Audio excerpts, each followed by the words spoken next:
Lembayung Al-Quran, Datuk Dr. Haji Zahasan Muhammad. Assalamualaikum warahmatullahi wabarakatuh. Alhamdulillah wassalatu wassalamu ala Rasulillah.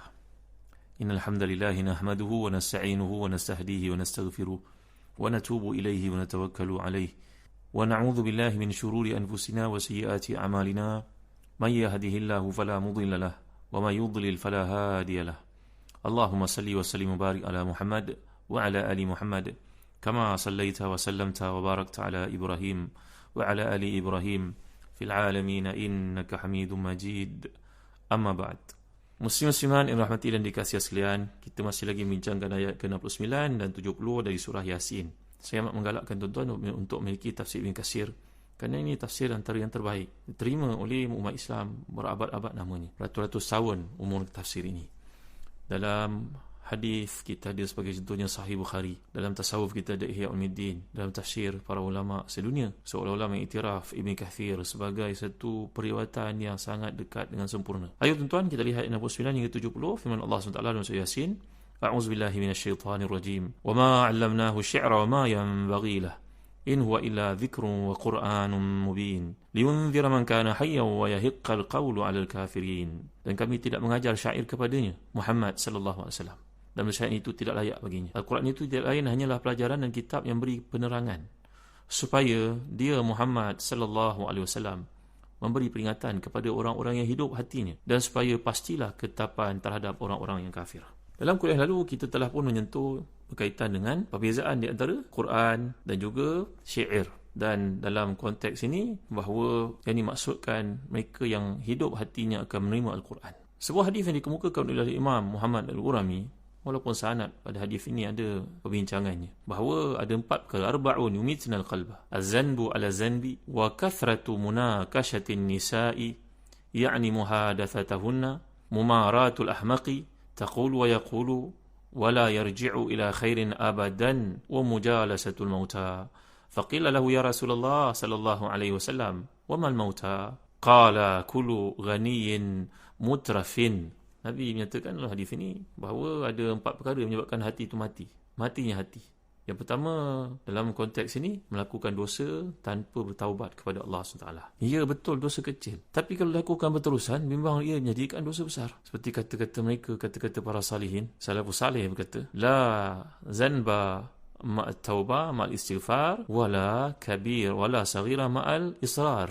Tak dikira berdosa dengan sebab bertaubat kepada Allah sungguh-sungguh. Tetapi tidak ada dosa kecil. Andai ia dilakukan berterusan, nanti jadi dosa besar.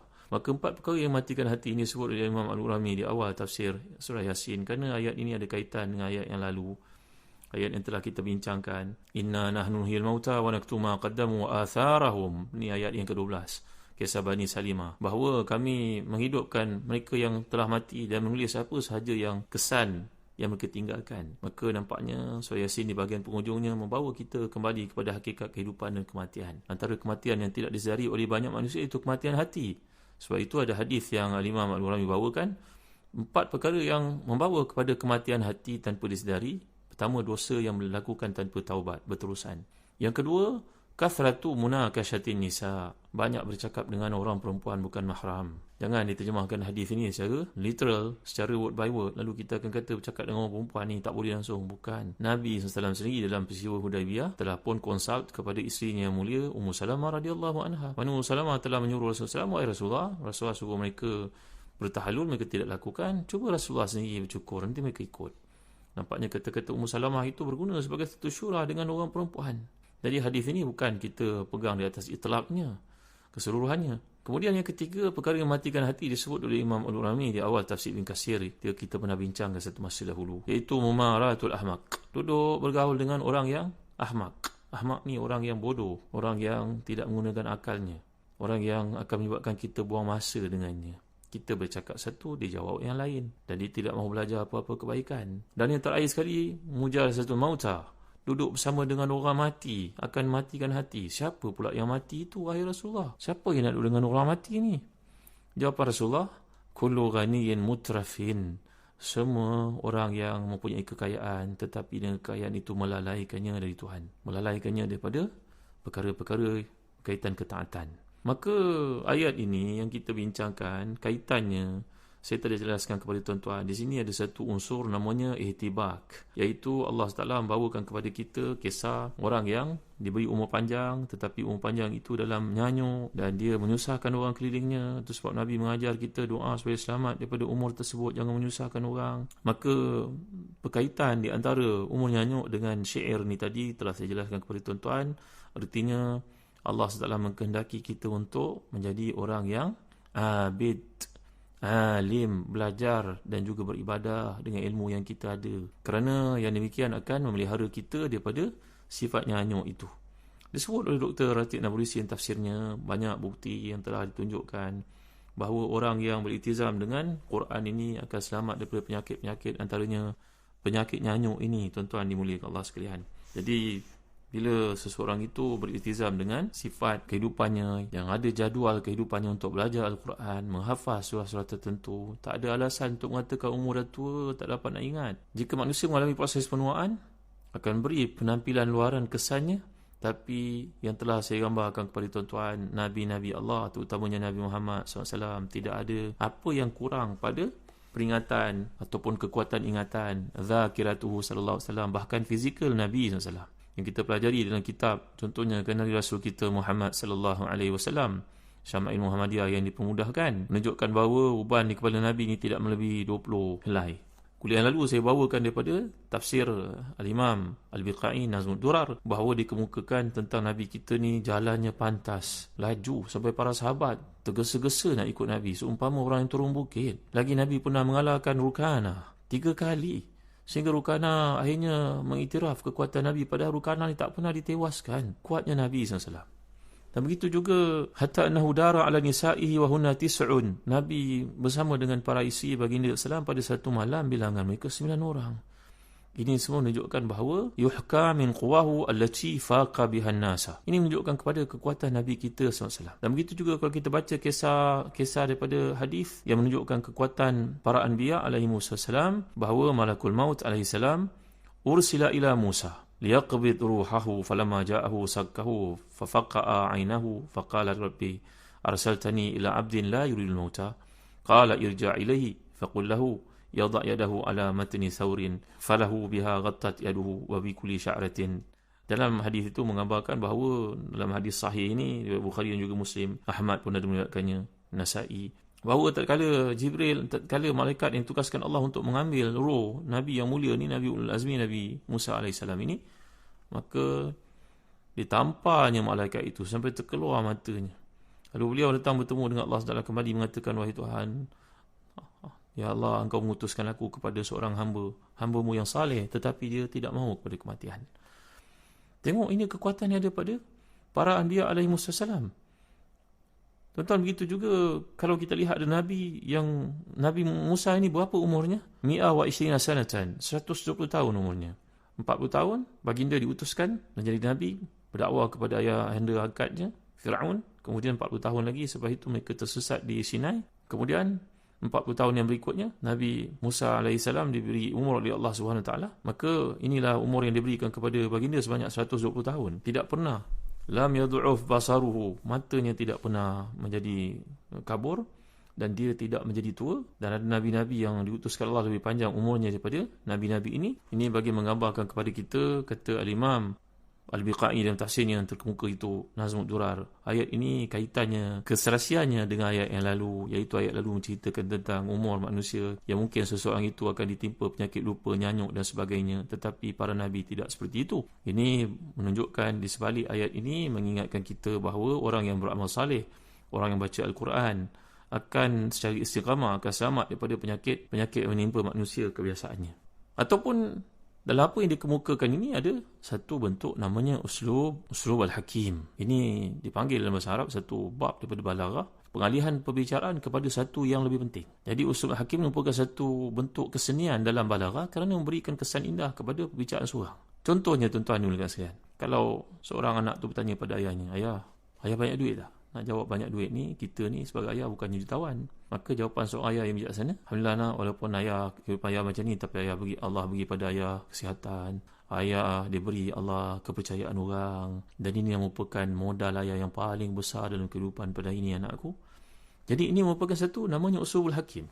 Jadi kalau ayat yang lalu menceritakan tentang hukuman ataupun menimpakan seseorang itu ditimpa dengan penyakit lupa, nyanyuk pada hari tua, tetapi ada yang dikecualikan. Siapakah yang dikecualikan itu? Maka mereka yang berpegang kepada Al-Quran. Di sebalik pengkisahan penolakan, penafian Nabi merupakan seorang penyair, Allah Ta'ala membawakan kepada kita Al-Quran untuk menjadi hidangan kepada kita. Itu sebab tuan-tuan dimulakan kasihan, Quran ini dipanggil sebagai ma'dubah. Apa maksud ma'dubah? Ma'dubah ni hidangan. Quran merupakan ma'dubatullah. Ini merupakan hidangan daripada Allah SWT. Dalam banyak hadis menunjukkan kepada keutamaan Quran dipanggil sebagai ma'dubah. Inna hadzal Quran ma'dubatullah fata'allamu min ma'dubatihi mastata'tum. Dalam hadis Darimi, Al-Hakim dan Mustadraknya dengan mengatakan bahawa sanadnya sahih, bahawa Quran ini merupakan hidangan Allah. Maka pelajari daripada hidangannya sedaya upaya kamu. Tuan-tuan, ini satu motivasi untuk kita. Jadi ungkapan ni, kalau kita lihat, setengah daripada mereka mengatakan ini merupakan ucapan sahabat yang faqih, iaitu Abdullah bin Mas'ud radhiyallahu anhu. Namun maknanya sangat benar. Ma'dubah ni kalau kita perhatikan berasal perkataan adab. Adab ni berarti kesopanan, himpunan, kualiti sifat yang ada pada seseorang. Jadi kalau Nabi menyatakan ia merupakan, Tuan Abdullah bin Mas'ud mengatakan ia merupakan ma'dubatullah, cuba kita bayangkan hidangan yang dipersiapkan untuk orang datang, makanan lazat, minuman sesuai dengan keinginan nafsu kita yang pada masa itu kelaparan. Maka Quran pun demikian. Dia bukan saja penekanan pada sifat kerohanian, yang mengundang pula sahib ma'dubah ni adalah Allah SWT yang maha kaya, maha pengasih, maha mengetahui. Tentulah hidangannya beraneka ragam sesuai dengan keperluan rohani manusia, sekaligus lazat. Kerana Al-Quran merupakan hidangan Allah, maka hidangannya beraneka ragam dalam erti kata ayat-ayat yang terkandung dalamnya. Kata Al-Imam Syekh Muhammad Abdullah Darras, ini seorang ulama yang terkemuka dari Mesir. Beliau menulis tesis PhD-nya bertajuk An-Naba'ul Azim. Apabila kita membaca ulum Quran, kita akan jumpa nama beliau, Syekh Al-Imam Muhammad Dr. Muhammad Abdullah Darras. Beliau berkata dalam penjelasannya kepada Al-Quran, indah sangat perkataannya. Cuma Allah SWT dengan hikmahnya mematikan beliau pada usia muda. Kalaulah beliau masih hidup, tentulah beliau akan menghasilkan satu tafsir yang sangat menarik. Ni kata Allah Daras, apabila anda membaca Al-Quran, maknanya akan jelas di hadapan anda. Tapi bila anda membacanya lagi sekali, anda akan menemui makna-makna yang baru, yang berbeza daripada sebelumnya. Sampai anda menemui kata atau kalimat yang mempunyai berbagai-bagai maksud. Ayat-ayat Quran ni bagaikan intan. Setiap sudutnya memancarkan cahaya yang berbeza dengan apa yang terpancar pada sudut-sudut yang lain. Maka tak mustahil jika anda mempersilakan orang lain memandangnya, dia akan melihat lebih banyak daripada apa yang anda mampu lihat. Jadi inilah dia huraian yang sangat indah terhadap maksud ma'dubah oleh Al-Imam Muhammad Abdullah Darras dalam kitabnya An-Naba'ul Azim. Saya mewasiatkan tuan-tuan yang berkecimpung dalam tafsir, baca kitab beliau An-Naba'ul Azim. Jadi Al-Quran ni menyiapkan bermacam-macam hidangan. Jadi para tamu yang datang ni, kalau kita ibaratkan, akan memilih sesuai dengan selera masing-masing. Tuan rumah tidak keberatan, bahkan gembira bila melihat tamu datang makan apa yang dia nak. Dari sudut yang lain, tamu-tamu pun tak perlu bertengkar, kerana mungkin pilihan mereka berbeza-beza. Si anak mungkin makan nasi ayam, si ibu mungkin makan laksa, bapanya mungkin makan rojak Singapura mungkin. Kalau kita nak faham begitu. Jadi ini terbukti dengan pemahaman para pakar terhadap Quran yang melahirkan begitu banyak corak tafsirannya. Mustahil kita baca satu kitab tafsir kita akan memahami semua ini, tuan-tuan. Dia memerlukan kepada satu jalinan usaha yang bersepadu untuk kita membaca kitab-kitab tafsir ni dan akhirnya dapat membuat satu kesimpulan apa yang Allah SWT kehendakikan kat sini. Itu sebab bila kita belajar dalam bidang bahasa Arab, para sastrawan, para ahli falsafah, ilmuwan Islam dalam macam-macam disiplin, kita dapat lihat lahirnya kecenderungan ilmu dalam berbagai-bagai perkara. Perbezaan yang timbul itu tidak mengakibatkan satu dari dua pentafsiran itu menjadi salah dalam beragama, fiqhut tadayun. Tapi perbezaan itu lahir dengan kehendak yang tulus masing-masing untuk menyantap ma'dubatullah, apa yang dihidangkan oleh Allah bersifat Al-Quran itu. Semuanya ingin senang sekaligus menggembirakan tuan rumah, iaitu Allah SWT. Jadi manusia keseluruhannya diundang ke ma'dubatullah. Ia terbuka dan Allah menyambut dengan gembira. Dan jangan tunda-tundalah kehadiran anda kepada ma'dubatullah, hidangan Allah ini. Wallahu a'lam wa sallallahu ala sayyidina Muhammad wa ala alihi wa sahbihi wa baraka wasallam. Walhamdulillahi rabbil alamin wa barakallahu fikum. Wassalamu alaikum warahmatullahi wabarakatuh.